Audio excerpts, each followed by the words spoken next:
இந்த ஊமையா நடிச்சிருப்பாங்க சுஜாதா அம்மாவும். அந்த படத்துல கூட அவருக்கு சம்மந்தியா போய் நடிச்சுட்டு வந்தேன். அப்ப கூட வந்து என்னை கிண்டல் பண்ணேன். சின்ன பொண்ணு என்னடி இப்படி வயசான கேரக்டர் எல்லாம் பண்றேன் நான்.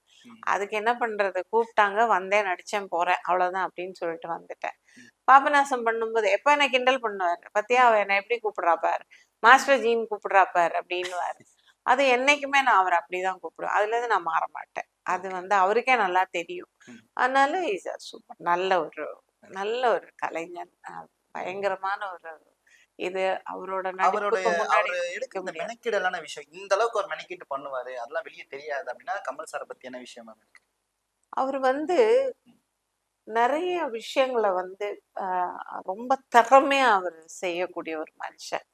அது வந்து நிறைய பேருக்கு தெரியாது. ஆனா அவரோட திறமை வந்து சின்னதுல இருந்து, அவர் 17 வயசுல அவரோட திறமைய பார்த்து ஃபர்ஸ்ட் படம் கொடுத்தது என் ஹஸ்பண்ட் தான். ஆமா, விஷ்ணு விஜயம்னு ஒரு படம், ஷீலாம்மா. அப்ப அவருக்கு என்ன ஒரு 16 17 வயசு தான், 15 16 வயசு தான் இருக்கும் போல இருக்கு.